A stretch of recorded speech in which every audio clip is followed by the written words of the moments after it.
الشيطان الرجيم. بسم الله الرحمن الرحيم. اقترب للناس حسابهم وهم في غفلة معرضون.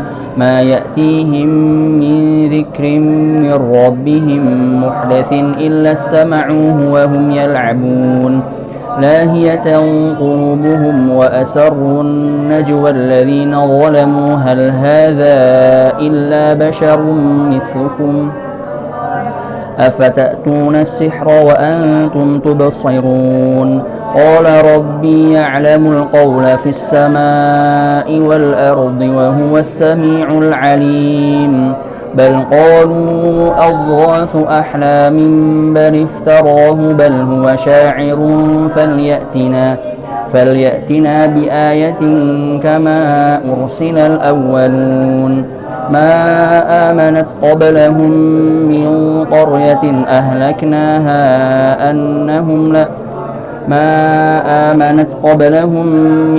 قرية أهلكناها أفهم يؤمنون. وما أرسلنا قبلك إلا رجالا نوحي إليهم فاسألوا أهل الذكر إن كنتم لا تعلمون. وما جعلناهم جسدا لا يأكلون الطعام وما كانوا خالدين. ثم صدقناهم الوعد فأنجيناهم ومن نشاء وأهلكنا المسرفين. لقد أنزلنا إليكم كتابا فيه ذكركم أفلا تعقلون. وكم قصمنا من قرية كانت ظالمة وأنشأنا بعدها قوما آخرين فلما أحسوا بأسنا إذا هم منها يركضون. لا تركضوا وارجعوا إلى ما أترفتم فيه ومساكنكم لعلكم تسألون. قالوا يا ويلنا إنا كنا ظالمين. فما زالت تلك دعواهم حتى جعلناهم حصيدا خامدين. وما خلقنا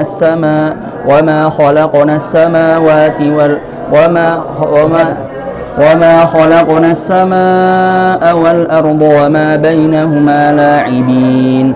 لو أردنا أن نتخذ لهوا لاتخذناه من لدنا إن كنا فاعلين. بل نقذف بالحق على الباطل فيدمغه فإذا هو زاهق ولكم الويل مما تصفون. وله من في السماوات والأرض ومن عنده لا يستكبرون عن عبادته ولا يستحسرون. يسبحون الليل والنهار لا يفترون. أم اتخذوا آلهة من الأرض هم ينشرون. لو كان فيهما آلهة إلا الله لفسدتا فسبحان الله رب العرش عما يصفون. لا يسأل عما يفعل وهم يسألون. أم اتخذوا من دونه آلهة قل هاتوا برهانكم هذا ذكر من معي وذكر من قبلي بل أكثرهم لا يعلمون الحق فهم معرضون. وما أرسلنا من قبلك من رسول إلا نوحي إليه أنه لا إله إلا أنا فاعبدون. وقالوا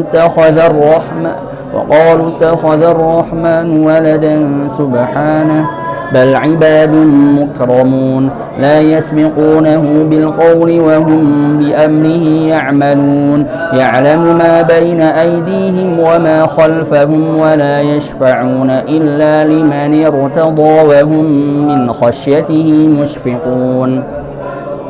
ومن يقل منهم إني إله من دونه فذلك نجزيه جهنم كذلك نجزي الظالمين أولم يرى الذين كفروا أن السماوات والأرض كانتا رتقا ففتقناهما وجعلنا من الماء كل شيء حي أفلا يؤمنون وجعلنا في الأرض رواسي أن تميد بهم وجعلنا فيها فجاجا سبلا لعلهم يهتدون وجعلنا السماء سقفا محفوظا وهم عن آياتها معرضون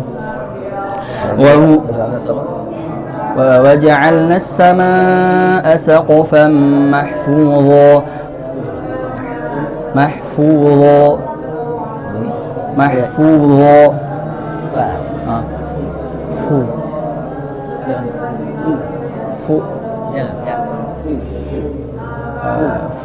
jangan ada angin. Ya, ada tebal itu kalau gitu. Mahfudho. Coba. Fafifu. Masih. Coba lagi. Fu. Jangan. Fu jangan. Oh. Fu. Tulisin lagi. Fu. Jangan. Masih. Jangan fu. Fafifu. Fu. Masih deh. Fafifu. Bagus. Fafifu. Dia bagus nih. Mahfudho. Gitu. Ulang satu. Waja'alna as-samaa'a saqfan mahfudho. Masih ada. Sambil jalan. Bagus. وهم عن آياتها معرضون وهو الذي خلق الليل والنهار والشمس والقمر كل في فلك يسبحون وما جعلنا لبشر من قبلك الخلد أفإن مت فهم الخالدون كل نفس ذائقة الموت ونبلوكم بالشر والخير فتنة وإلينا ترجعون وإذا رآك الذين كفروا إن يتخذونك إلا هزوا أهذا الذي يذكر آلهتكم وهم بذكر الرحمن هم كافرون خلق الإنسان من عجل سأريكم آياتي فلا تستعجلون ويقولون متى هذا الوعد إن كنتم صادقين لو يعلم الذين كفروا حين لا يكفون عن وجوههم النار ولا عن ظهورهم ولا هم ينصرون بل تأتيهم بغتة فتبهتهم فلا يستطيعون ردها ولا هم ينظرون ولقد استهزئ برسل من قبلك فحاق بالذين سخروا منهم ما كانوا به يستهزئون قل من يكلأكم بالليل والنهار من الرحمن بل هم عن ذكر ربهم معرضون أم لهم آلهة تمنعهم من دوننا لا يستطيعون نصر أنفسهم ولا هم منا يصحبون بل ولا هم منا يصحبون بل متعنا هؤلاء وآباءهم حتى طال عليهم العمر أفلا يرون أنا نأتي الأرض ننقصها من أطرافها أفهم الغالبون قل إنما أنذركم بالوحي ولا يسمع الصم الدعاء إذا ما ينذرون ولئن مستهم نفحة من عذاب ربك ليقولن يا ويلنا إنا كنا ظالمين ونضع الموازين القسط ليوم القيامة فلا تظلم نفس شيئا وإن كان مثقال حبة من خردل أتينا بها وكفى بنا حاسبين ولقد آتينا موسى وهارون الفرقان وضياء وذكرا للمتقين الذين يخشون ربهم بالغيب وهم من الساعة مشفقون وهذا ذكر مبارك أنزلناه أفأنتم له منكرون ولقد آتينا إبراهيم رشده من قبل وكنا به عالمين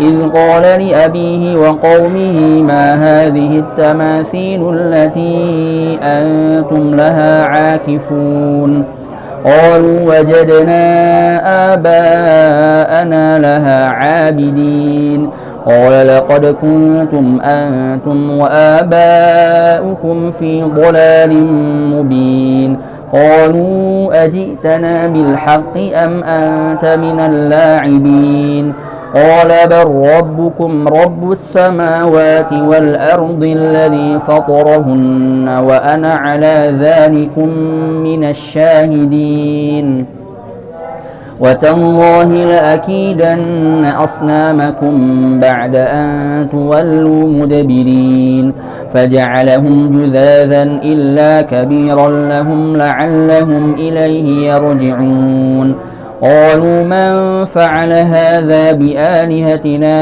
إنه لمن الظالمين قالوا سمعنا فتى يذكرهم يقال له إبراهيم قالوا فأتوا به على أعين الناس لعلهم يشهدون قالوا أأنت فعلت هذا بآلهتنا يا إبراهيم قال بل فعله كبيرهم هذا فاسألوهم إن كانوا ينطقون فرجعوا إلى أنفسهم فقالوا إنكم أنتم الظالمون ثم نكسوا على رؤوسهم لقد علمت ما هؤلاء ينطقون قال أفتعبدون من دون الله ما لا ينفعكم شيئا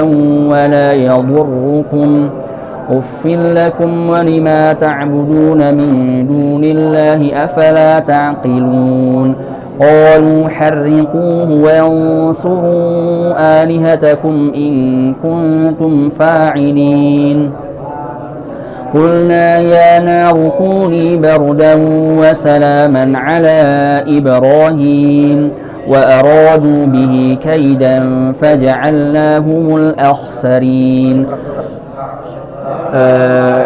Sofat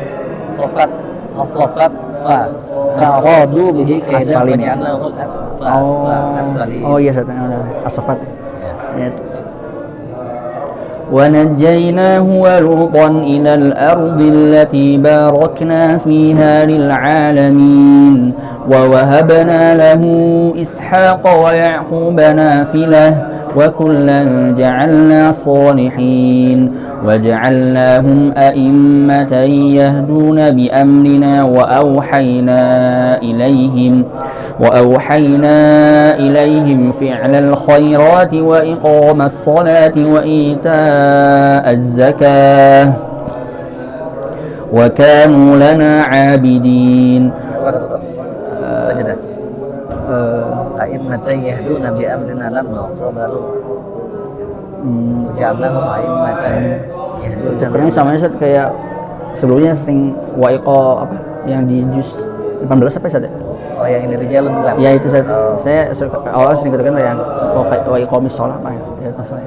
Ya tapi kalau yang ini kan dia mansub. Ya itu baru saya dinahuin tuh. Oh iya artinya ini mansub gitu. Iya. Nah kalau lama sabar itu Bani Israel.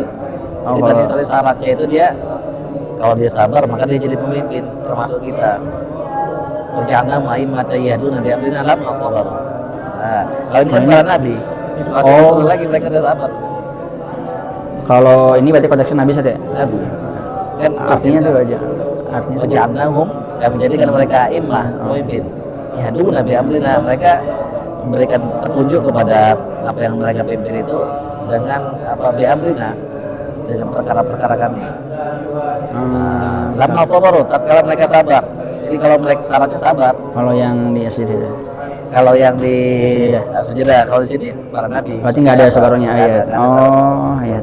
Karena bahkan di sini kan wa wahayna ilaihim fi'lan khairat. Bukan lagi amal tapi fi'l. Oh, bedanya Beda. Kalau Allah itu dalam Al-Quran nggak pernah dia mengaitkan dirinya itu dengan amal, nggak pernah. La yus'alu amma yaf'alu wa hum yus'alun. La yus'alu amma yaf'alu wa hum Apa enggak yang yus'alun. manusia deh? Nah, terus alam tara kaifa fa'ala rabbuk fa'ala rabbuk. Nah, jadi dia fi'il itu kalau kata ulama itu gampang saja. Terus biasanya nggak pakai niat. Bedanya fi'il sama amal. Kalau amal itu dia butuh niat dan butuh usaha yang keras. Makanya amal soleh itu butuh usaha yang keras. Nah, jadi kalau para nabi ya memang sudah melekat mendarah daging kebaikan-kebaikan. Berarti kalau konteksnya dipakai di sehari-hari, bedanya kita kapan pakai amal, kapan pakai fi'il, gimana sih? Kalau di sehari-hari. Yang pertama ya misalnya gini, kita ya nggak berniat. Oh, berarti kalau fi'il itu kayak Fi'il tuh nggak ada niat. Kalau sholat kan atau kalau ibadah kan harus berniat. Misalnya kayak kita mandi wajib, itu harus niat. Kita mandi nih, mandi apa? Nah, sholat nih, sholat apa? Kalau kita tiba-tiba sholat tapi sholat sunnah, maksudnya kan mutlak dia. Tapi kalau misalnya kita tobat atau misalnya rawatib, itu harus pakai niat. Kalau nggak pakai, kan niatnya dalam hati. Nah makanya kalau tabiin itu dia ngasih fatwa. Kalau siapa ya pertama kali itu ya, Ane lupa itu namanya siapa. Tapi waktu zaman Nabi sahabat nggak ada masalah. Nah tabiin waktu zaman sahabat ngajar tabiin nggak ada masalah. Pas tabiin ngajar murid-muridnya tabiin bermasalah. Aku udah niat apa belum ya? Nah dia mulai ragu tuh. Oh, karena beda level gitu ya? Beda level. Nah di saat orang nggak pakai niat, maksudnya fi'il. Dan ringan saja. Bisa jadi nggak orang sampai derajat itu? Boleh jadi. Dia sudah mendarah daging. Misalnya kayak kita mau ngaji, waktu awal-awal beratnya minta ampun. Maksudnya, hafalan baru itu kita harus mungkin harus. Tapi kalau lama-lama kita baca, kayak soal Al-Fatihah aja, santai kita baca. Nah itu dalam hal kesusahan atau usaha itu masuk fi'il. Tapi ada lagi dalam hal niat. Nah, kalau amal itu dia harus pakai niat. Nah, gitu. Secara simpel. Makanya kalau pelajari semantik atau asal usul kata misalnya, etimologi itu bagus sekali, enak. Seru. Ya, gitu. ولوطا آتيناه حكما وعلما ونجيناهم من القرية التي كانت تعمل الخبائث إنهم كانوا قوم سوء فاسقين وأدخلناه في رحمتنا إنه من الصالحين ونوحا إذ نادى من قبل فاستجبنا له فنجيناه وأهله من الكرب العظيم ونصرناه من القوم الذين كذبوا بآياتنا إنهم كانوا قوم سوء فأغرقناهم أجمعين وداود وسليمان إذ يحكمان في الحرث إذ نفشت فيه غنم القوم وكنا لحكمهم شاهدين ففهمناها سليمان وكلا آتينا حكما وعلما وسخرنا مع داود الجبال يسبحن والطير وكنا فاعلين وعلمناه صنعة لبوس لكم لتحصنكم من بأسكم فهل أنتم شاكرون ولسليمان الريح عاصفة تجري بأمره إلى الأرض التي باركنا فيها وكنا بكل شيء عالمين. ومن الشياطين من يغوصون له ويعملون عملا دون ذلك وكنا لهم حافظين. وأيوب إذ نادى ربه أني مسني الضر وأنت أرحم الراحمين فاستجبنا له فكشفنا ما به من ضر وآتيناه أهله ومثلهم معهم رحمة من عندنا وذكرى للعابدين. وآتيناه أهله ومثلهم معهم رحمة من عندنا وذكرى للعابدين. وإسماعيل وإدريس وذا الكفل كل من الصابرين. Di Al-Quran tuh seenggaknya ada 3 tuh, yang Nabi Ismail, sama di tengahnya ada apa? Di akhirnya Nabi Zulkifli. Di juz 7 gimana bunyinya? Wa Ismail wa Yunus wal Yasa. Wa Ismail wa Yunus Oh, nggak ada itunya ya, nggak ada begitunya. Wa Ismail wal Yasa wa Yunus wa Lut. Kalau satunya di mana? 23. Wadkur, ya, wadkur. Wadkur ibadana. Wadkur Ismail wal Yasa wadkur Ismail wa Yasa wa Dzulkifl. Bagus. Jadi Ismail, Yasa, terus 7. Ismail, Idris di sini. Ismail, Yasa lagi. Sip. وأدخلناهم في رحمتنا إنهم من الصالحين.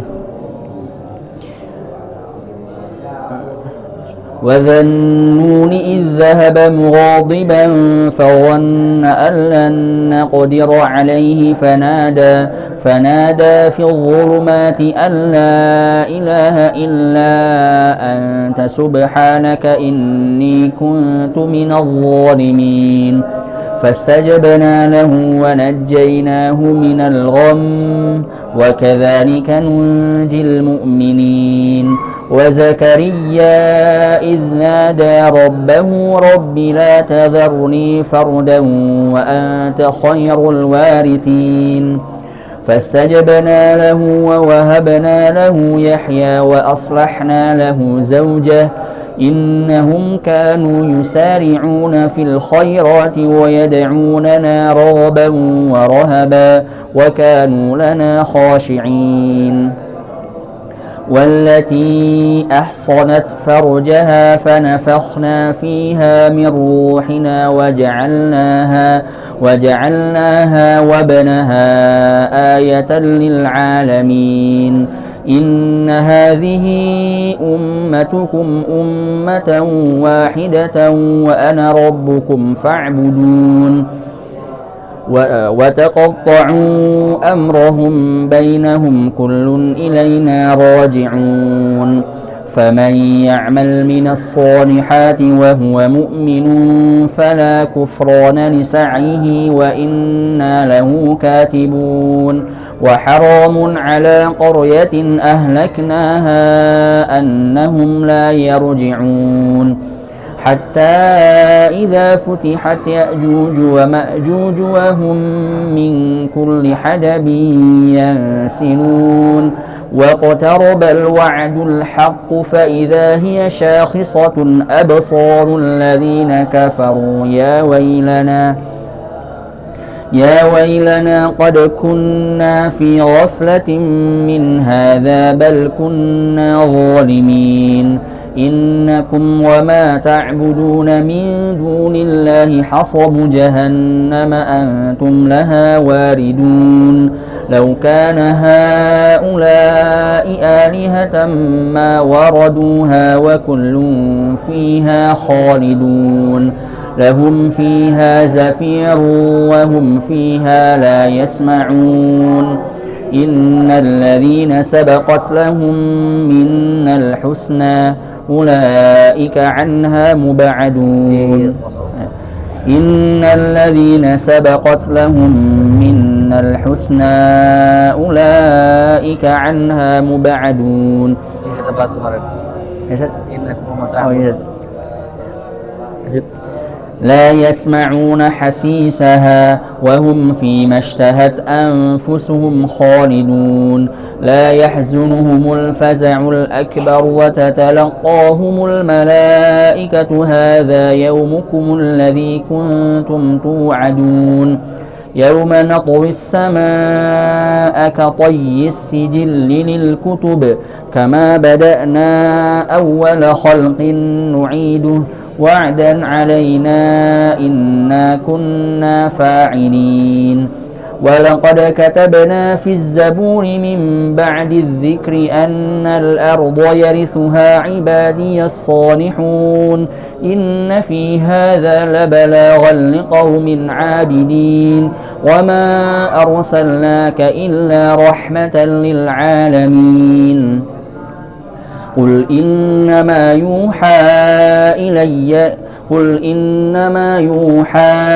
إلي أنما إلهكم إله واحد فهل أنتم مسلمون فإن تولوا tanya nih fahal antum muslimun jawabnya apa bala enggak nama aslamtu billah aslamtu billah iya Islam aslamtu billah idh qala lahu rabbuhu aslim idh qala lahu rabbuhu aslim qala aslamtu aslamtu lillah idh qala lahu rabbuhu aslim qala aslamtu lirabbil alamin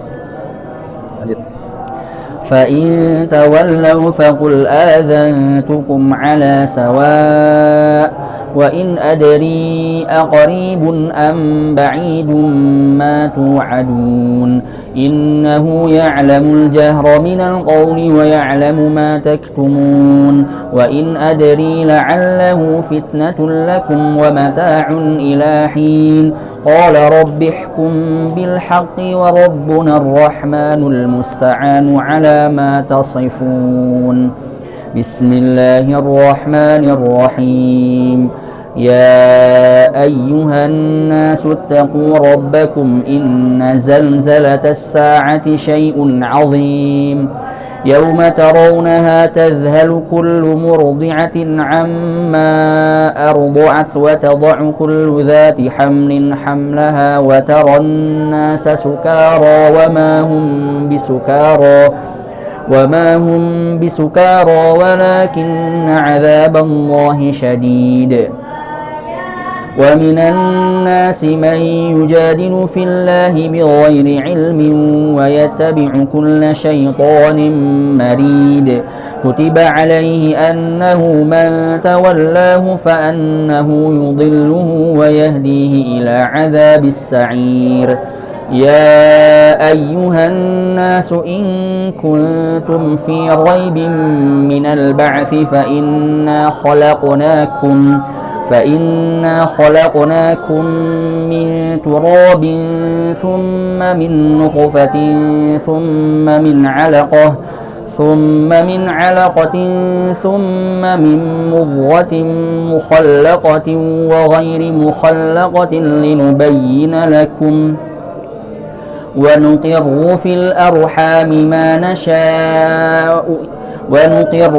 ونقر في الأرحام ما نشاء إلى أجل مسمى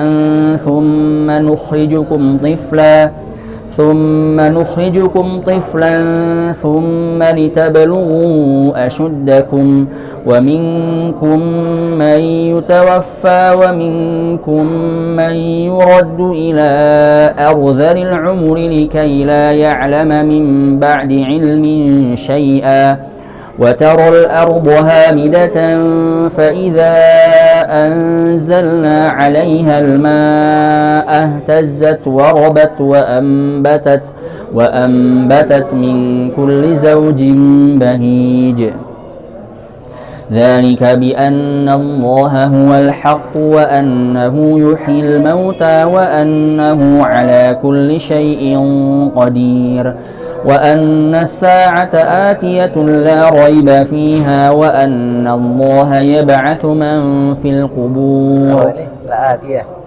Ini kan atiyah. Kalau la atiyah di mana aja? La atiyah. Di juz, kalau yang belakang sih Awal dulu deh, yang awal dulu. Juz 12 ya kan? Oh, juz 8, juz 8. Oh enggak. 14. Oh, 14. 14 apa namanya? Ayat ini Bang. Sama wa illa bil haqq wa ma khalaqna samawati wal arda bainahuma illa bil haqq. Terus Inna sa'ata fasfasifal ya. wa inna sa'ata apa? La atiyat. Nah, Oh, masih itu. Mana lagi? Yang saya tahu juz 24 itu. Bagus. Apa bunyinya? Inna sa'ata. Nah, Inna sa'ata la atiyat la raiba fiha walakin aktsarun nasi la yu'minun. Oke. Nah. Sisanya 16 apa? Yang masih 16 poha. Inna sa'ah. Oh ya. Atiyatun Atiyah, akadu fiha ya. atiyah. Di sini rata-rata sih atiyah sih, banyak atiyah. Oh. Atiyah tuh yang kepikiran aneh sekarang ini cuma 2 itu. Cuma nggak tahu mungkin ada lagi kali ya. Yang kepikiran sekarang. Sangat. Ya sih.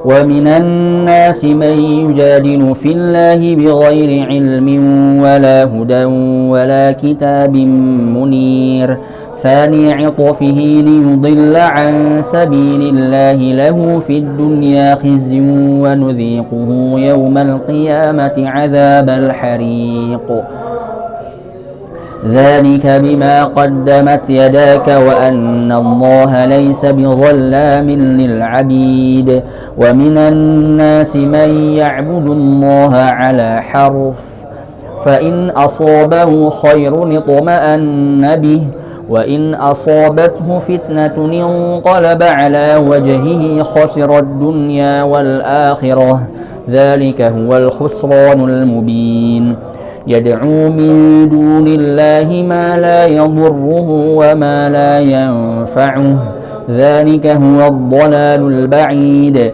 يدعو لمن ضره أقرب من نفعه لبئس المولى ولبئس العشير إن الله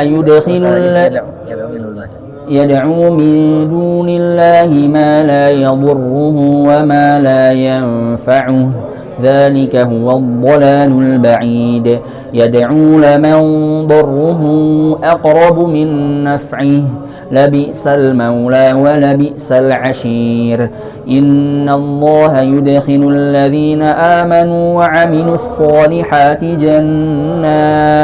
جنات تجري من تحتها الأنهار إن الله يفعل ما يريد من كان يظن أن لن ينصره الله في الدنيا والآخرة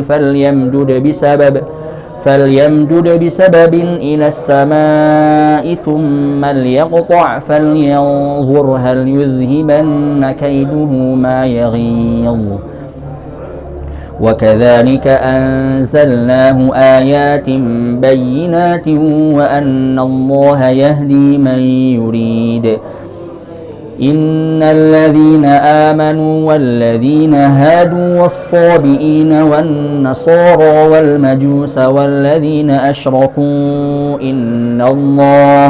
إن الله يفصل بينهم يوم القيامة إن الله على كل شيء شهيد ألم تر أن الله يسجد له من في السماوات ومن في الأرض والشمس والقمر والنجوم والجبال والشجر والدواب وكثير من الناس وكثير حق عليه العذاب ومن يهن الله فما له من مكرم إن الله يفعل ما يشاء.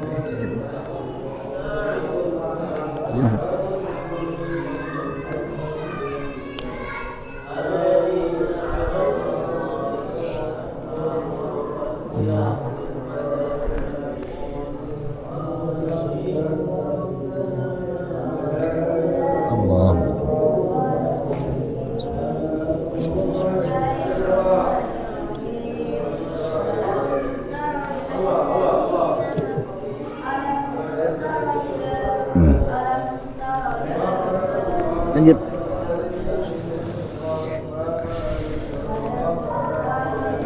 هذان خصمان اختصموا في ربهم فالذين كفروا قطعت لهم ثياب من نار يصب من فوق رؤوسهم الحميم يصهر به ما في بطونهم والجلود ولهم مقامع من حديد كلما أرادوا أن يخرجوا منها من غم أعيدوا فيها وذوقوا عذاب الحريق إن الله يدخل الذين آمنوا وعملوا الصالحات جنات تجري من تحتها الأنهار يحلون فيها من أساور من ذهب ولؤلؤا ولباسهم فيها حرير وهدوا إلى الطيب من القول وهدوا إلى صراط الحميد إن الذين كفروا ويصدون عن سبيل الله والمسجد الحرام الذي جعلناه للناس سواء العاكف فيه والباد ومن يرد فيه بإلحاد بظلم نذقه من عذاب أليم وإذ بوأنا لإبراهيم مكان البيت ألا تشرك بي شيئا وطهر بيتي للطائفين والقائمين والركع السجود وأذن في الناس بالحج يأتوك رجالا وعلى كل ضامر يأتين من كل فج عميق ليشهدوا منافع لهم ويذكروا اسم الله في أيام معلومات على ما رزقهم من بهيمة الأنعام فكلوا منها وأطعموا البائس الفقير ثم ليقضوا تفثهم وليوفوا نذورهم وليطوفوا بالبيت العتيق ذلك ومن يعظم حرمات الله فهو خير له عند ربه وأحلت لكم الأنعام إلا ما يتلى عليكم فاجتنبوا الرجس من الأوثان واجتنبوا قول الزور حنفاء لله غير مشركين به ومن يشرك بالله فكأنما خر من السماء فتخطفه الطير أو تهوي به الريح في مكان سحيق ذلك ومن يعظم شعائر الله فإنها من تقوى القلوب لكم فيها منافع إلى أجل مسمى ثم محلها إلى البيت العتيق ولكل أمة جعلنا منسكا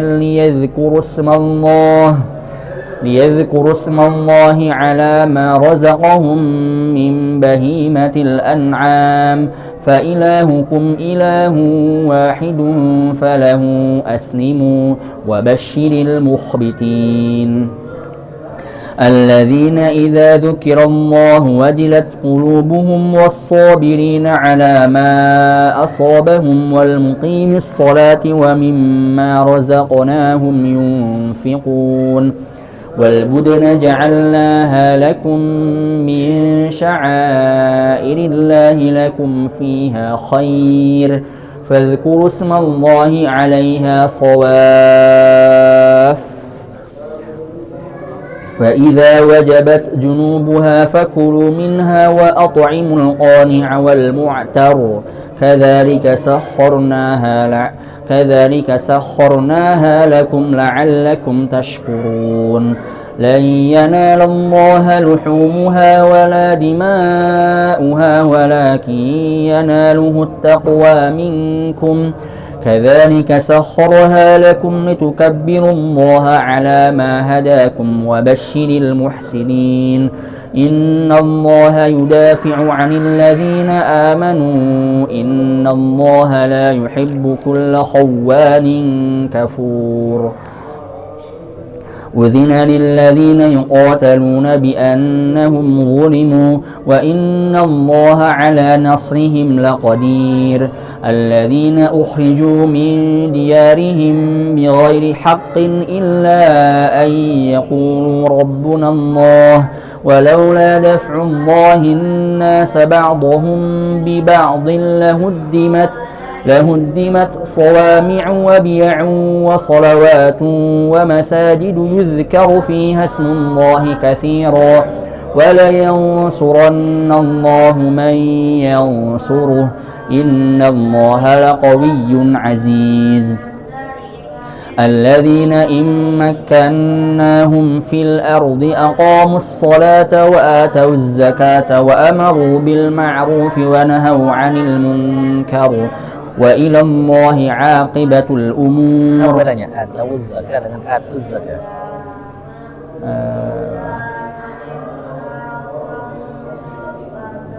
Hum sama huwa sama hum.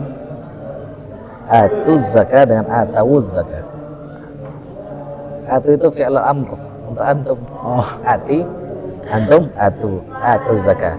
Kalau atawuz itu sebenarnya dia fi'il madhi untuk hum atau az-zakah. Mati ketemu mati, harus satu yang hidup. Jadi dia hidup, wawunya itu menjadi dhammah atawuz zakah.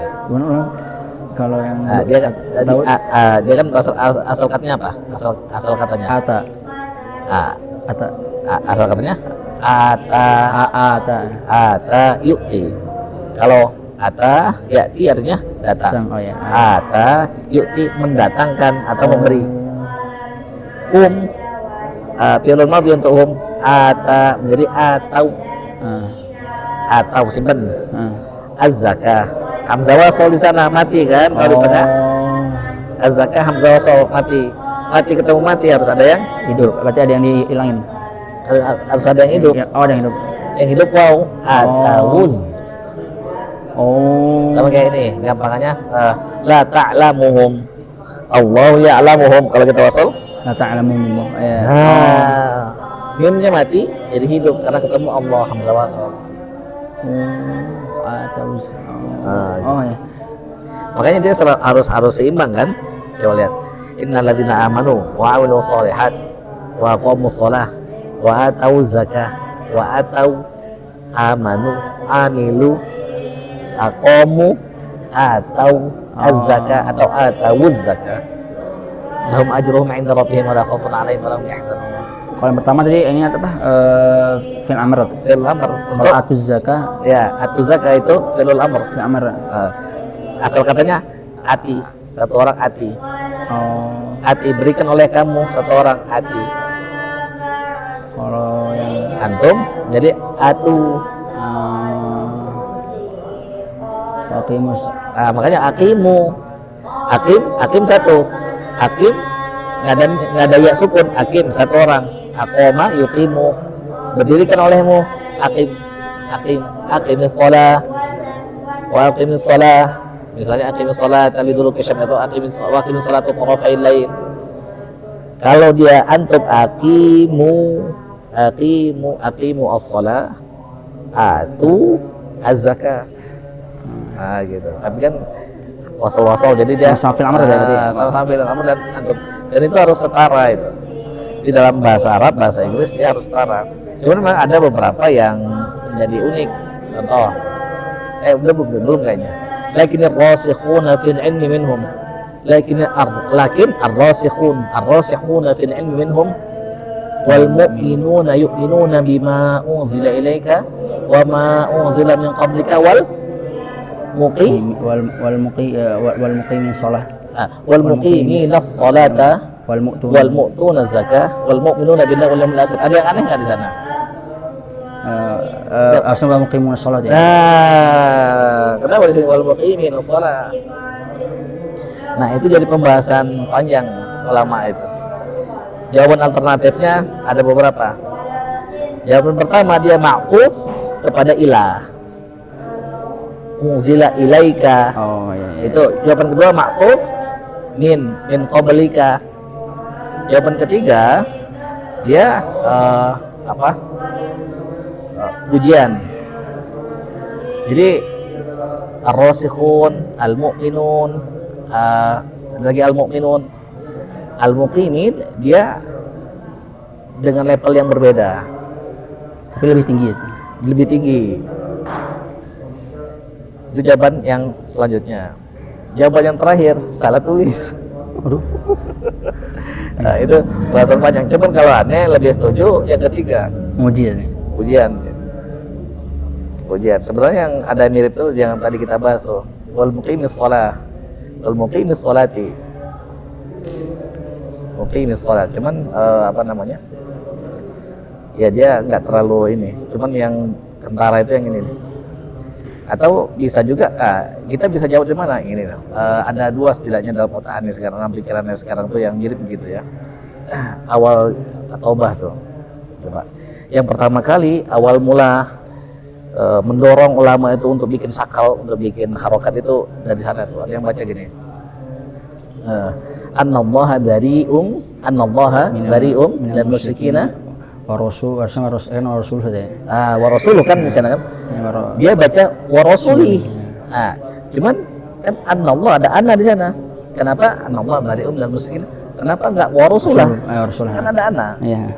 Atau misal kita baca di ini loh, di apa? Di tahrim. Misalnya apa ini?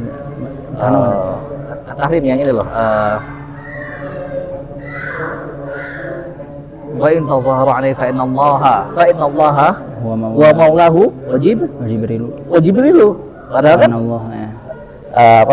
Wa in tazahara alaihi fa inna allaha wa maulahu wa jibril, harusnya wa jibril. Nah, jibril lah kan. Nah, di sini dia berbeda.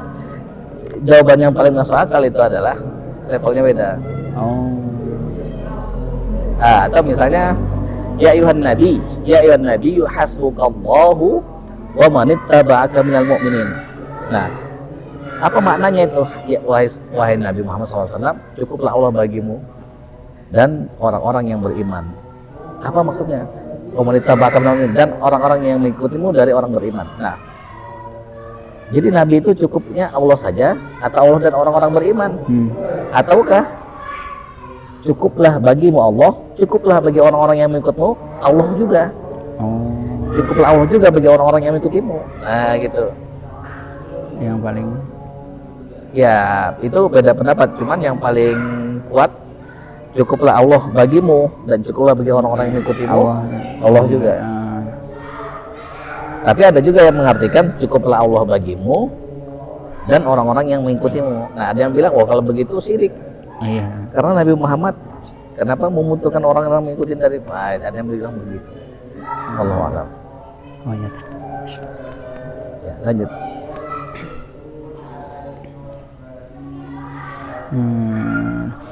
وَإِنْ يُكَذِّبُوكَ فَقَدْ كَذَّبَتْ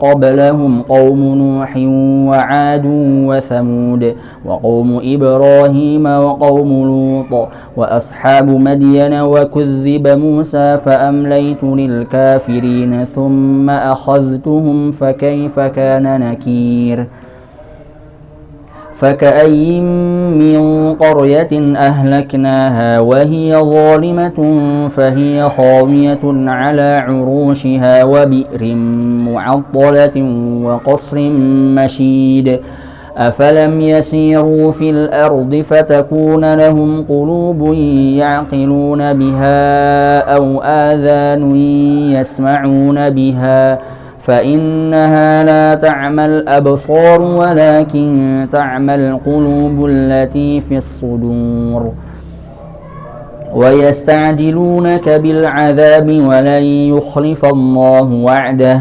وإن يوما عند ربك كألف سنة مما تعدون وكأي من قرية أمليت لها وهي ظالمة ثم أخذتها وإلي المصير قل يا أيها الناس إنما أنا لكم نذير مبين فالذين آمنوا وعملوا الصالحات لهم مغفرة ورزق كريم والذين سعوا في آياتنا معاجزين أولئك لهم عذاب من رجز أليم والذين يسعون في آياتنا معاجزين أولئك أصحاب الجحيم. Jadi di mana tadi?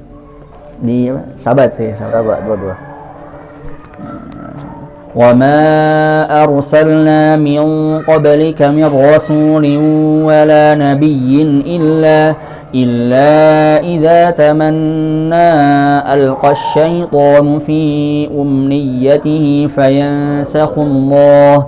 فينسخ الله ما يلقي الشيطان ثم يحكم الله آياته والله عليم حكيم ليجعل ما يلقي الشيطان فتنة للذين في قلوبهم مرض والقاسية قلوبهم وإن الظالمين لفي شقاق بعيد وليعلم الذين أوتوا العلم أنه الحق من ربك فيؤمنوا به فتخبت له قلوبهم وإن الله لهادي الذين آمنوا إلى صراط مستقيم ولا يزال الذين كفروا في مرية منه حتى تأتيهم الساعة بغتة أو يأتيهم عذاب يوم عقيم الملك يومئذ لله يحكم بينهم فالذين آمنوا وعملوا الصالحات في جنات النعيم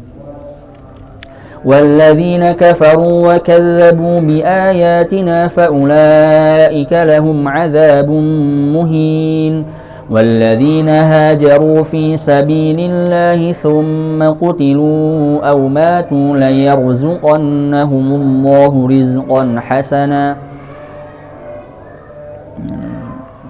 وإن الله لقوي وإن الله لهو خير الرازقين ليدخلنهم مدخلا يرضونه وإن الله لعليم حليم ذلك ومن عاقب بمثل ما عوقب به ثم بغي عليه لينصرنه الله إن الله لعفو غفور ذلك بأن الله يولج الليل في النهار ويولج النهار في الليل وأن الله سميع بصير ذلك بأن الله هو الحق وأن ما يدعون من دونه هو الباطل وأن الله هو العلي الكبير ألم تر أن الله أنزل من السماء ماء ذلك بأن الله هو الحق وأن ما يدعون من دونه هو الباطل وأن الله هو العلي الكبير ألم تر أن الله أنزل من السماء ماء فتصبح الأرض مخضرة إن الله لطيف خبير له ما في السماوات وما في الأرض وإن الله لهو الغني الحميد ألم تر أن الله سخر لكم ما في الأرض والفلك تجري في البحر بأمره ويمسك السماء أن تقع على الأرض إلا بإذنه إن الله بالناس لرؤوف رحيم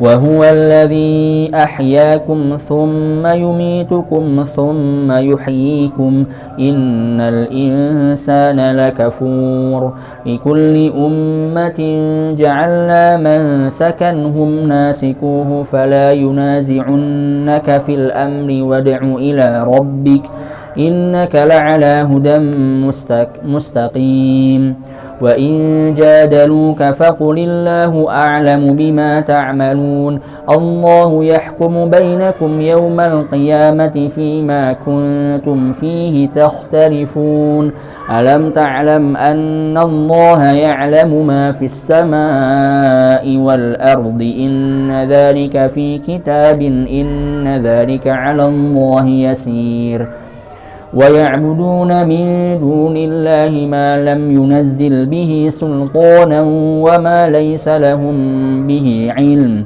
وما للظالمين من نصير وإذا تتلى عليهم آياتنا بينات تعرف في وجوه الذين كفروا المنكر يكادون يسقون بالذين يتلون عليهم آياتنا قل أفأنبئكم بشر من ذلكم النار وعدها الله الذين كفروا وبئس المصير يا أيها الناس ضرب مثل فاستمعوا له إن الذين تدعون من دون الله لن يخلقوا ذبابا ولو اجتمعوا له وإن يسلبهم الذباب شيئا لا يستنقذوه منه ضعف الطالب والمطلوب ما قدروا الله حق قدره إن الله بالناس لرؤوف رحيم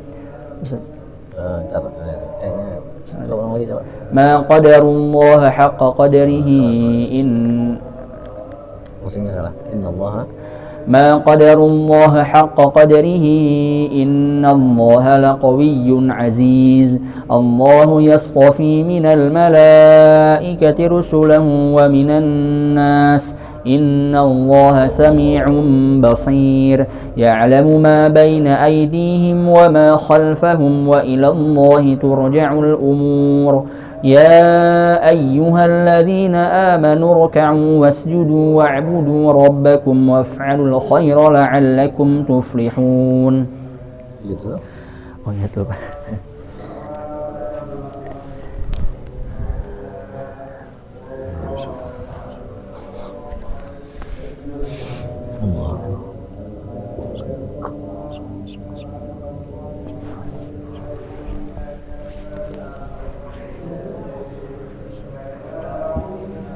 Satu ayat lagi. Sebenarnya bisa sih dimundurin kata Imam Nawawi itu. Di kitab Tibyan itu ada pembahasan tentang memundurkan berapa ayat gitu. Oh buat sampai selesai biar tapi baiknya biar kita tahu di mana ayat sebenarnya. Juga tepat. Wajahidu fillahi haqqa jihadih wajtabakum wama ja'ala 'alaikum fid dini min haraj millata abikum Ibrahim huwa sammakumul muslimina min qabl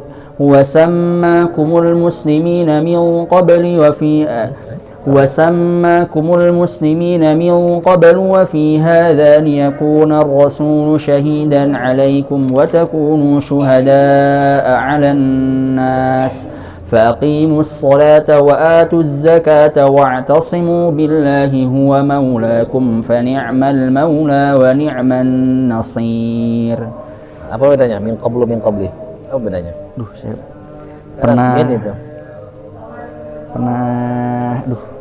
pernah nyari tahu lupa cuma apa ya balaghah dia. Jadi kalau min qabl itu jauh sekali.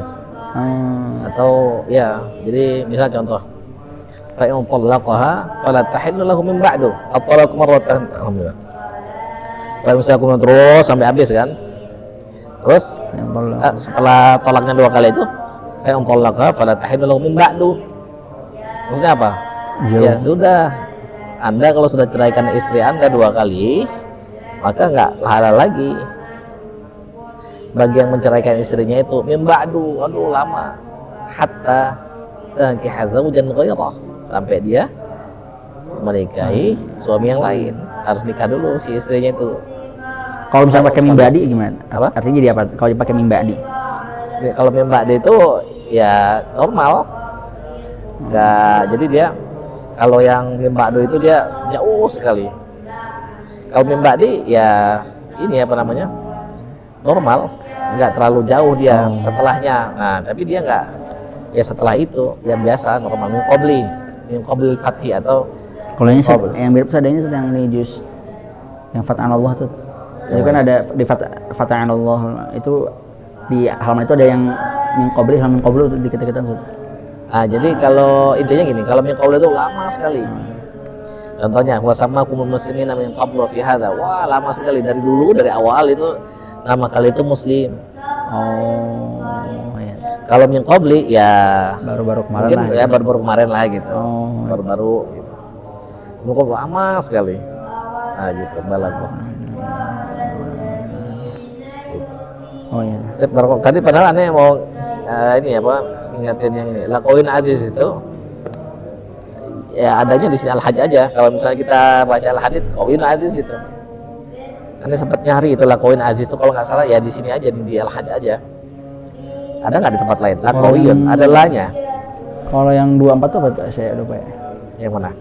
Chefnya. Di halaman aduh apa ya? Saya suka kata kedua kayaknya halaman 12 berarti. Bunyinya? Ya, saya lupa sih suka kan ada yang juz 10 ya. Ada juz. Wa imma yang zagonaka, bukan. Sudah 4 Bukan. tapi ya itu halaman 10A. Enggak. Bukan. Yang juz 10 tuh yang bawah tuh apa saya lupa terus.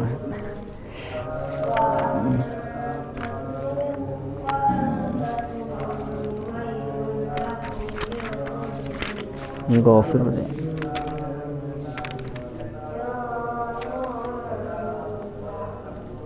Aduh. Bunyinya apa? Yang gimana? Aduh, saya lupa terus kayaknya Lompat atau ini ini 24 saya pokoknya tuh saya yang sering ketuk-ketuk antara 24 sama juz 10 itu saya ingat. juz 24 mirip sama 10? Iya, cuman ya gitu deh. Apa itu saya lupa. Oh iya. Akhir-akhir innallaha laqawiyun namanya.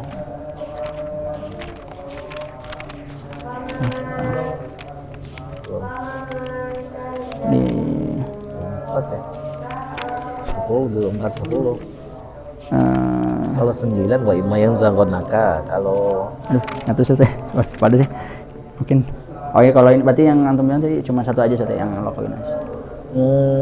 cuman di al-hajj aneh pernah itu, cuman harus dicek lagi. Coba kalau dipakai ini ya, searching ini, sebentar. Kalau di Quran. paling yang perlu kita perhatikan tuh innal insana lakafur atau fa innal insana kafur. Innal insana lakafur mubin. Nah, itu ada sesuatu juga, tapi itu juz 25 itu. Sebentar, kalau di sini ada ada 2 set. Iya, di juz 17. Kalau yang laqawiyun ada 2. Di al-hajj semua kan? Iya, al-hajj semua. Yang lain nggak ada di surah lain tuh. Isinya qawiyun aziz semua itu. Benar nggak? Coba lihat. Kalau di sini sih al-hadid sama al-mujadil ada 4. Yang qawiyun aziz. Iya. Nggak ada laqawiyunnya kan? Iya, yang laqawiyun cuma ada di al-hajj aja. Iya, Set, betul. Oh iya. Karena aneh sering ketukar itu pas lihat. Perhatiin kan semua. Oh iya, di sini cuman di al-hajj aja laqawiyun. Sisanya qawiyun semua.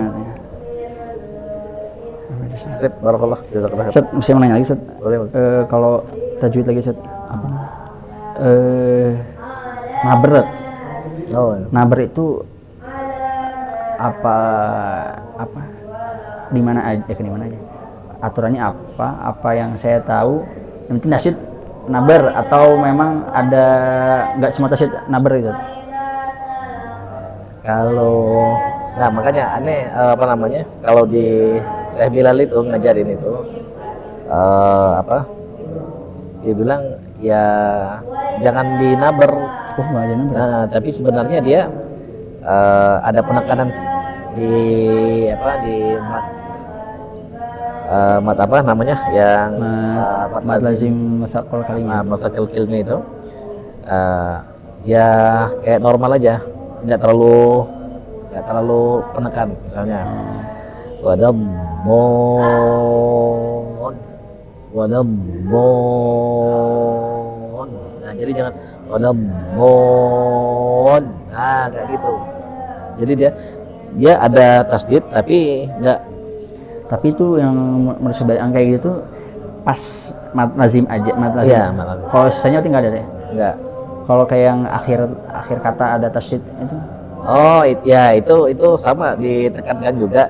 Cuman kalau kita bingung, hidupin aja.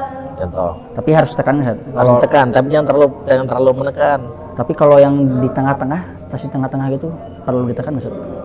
Dia sebenarnya ditekan. Nah, cuman jangan terlalu berlebihan. Contoh ya. Misal apa? Oh ini nih. Coba. Mustaqir. Mustaqir. Itu kan kalau yang di akhir ya. Kalau yang di tengah-tengah? Contohnya apa? Misalnya apa coba deh ya? Al-hajju. Nah, itu perlu ditekan Ustaz. Ditekan juga al-hajju, tapi nggak terlalu. tapi ini aja apa natural aja. Dan istilahnya bukan nabar berarti gitu.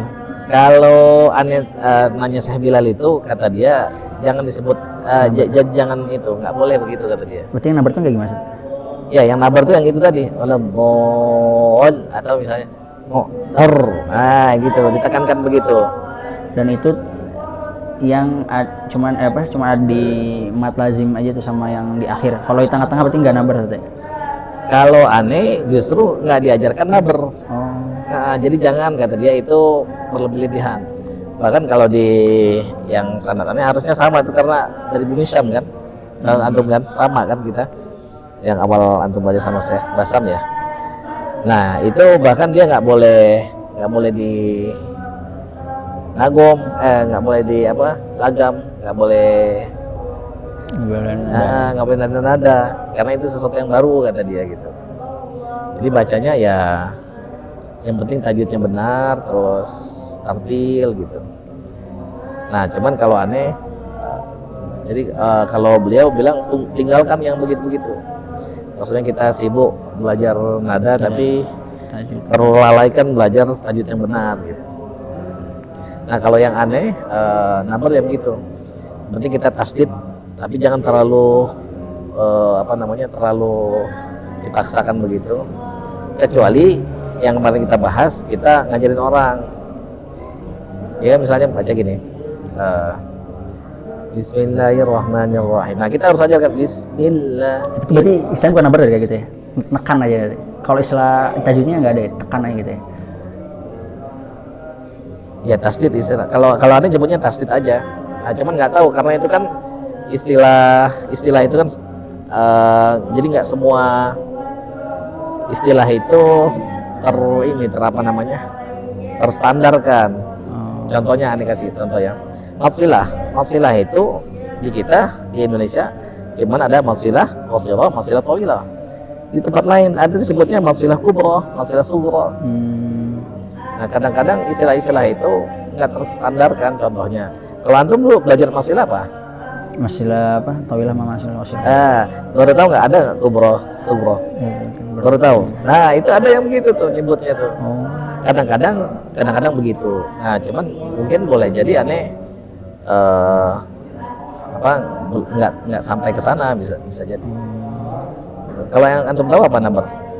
Nah, saya juga sih belum diajarin. Penting kayak syekhnya bilang misalkan kayak mu'tar misalkan. Ayo kasih nabar. Nah, saya kan cuma jatuhin aja nggak dikasih nabar itu apa, contohin kayak gini nabar berarti saya tekanin berarti ya. Dan ada nada yang naik sedikit. Nah, intinya itu nabar tuh begitu. Nah, saya jadinya karena mungkin saya paham tuh nabar itu tekan, jadinya berarti yang semua tasydid pun ditekan. Saya jadi betul, semua tasydid ditekan. Cuman gini, dia ada huruf-huruf yang dia itu rokhawah. Nah, kalau Nah, dia ditekan, tapi nggak yang harus sebatas pada rokhawahnya dia. biar tetap ngalir itu sih. Dia tetap ngalir gitu. Tapi intinya nabar itu memang ada suara yang lebih naik sedikit. Karena di sana ada tasdid. Nah, saya gini, pas karena saya paham nabar itu kayak ditekan gitu. Jadi itu waktu saya ngajarin mungkin teman-teman yang baru belajar, saya nggak pakai nabar istilahnya, cuma pakainya tasdid tapi harus ditekan jadinya ya gitu ya. Nah, saya kalau pas saya ngajarin yang teman-teman mungkin yang lebih udah pro gitu bahasanya, saya pakai istilah nabar. Nah, waktu bilang gitu pas itu waktu itu konteksnya di tengah ayat karena tasdid, saya bilang ini hati-hati teman-teman, harus kita kasih ada nabar sedikit lah gitu, ada tekanan sedikit, saya bilang gitu. Terus ada yang nanya sempet, Set, bukannya nabar itu yang saya enggak, awalnya nanya, Set, nabar itu di mana sih tempatnya gitu. Saya bilang semua tasdid itu kan. Terus beliau bilang saya pernah belajar katanya tuh nabar itu salah satu yang saya tahu cuman di mat lazim sekolah kali ini. Masih baru. Jadi intinya dulu deh, gitu.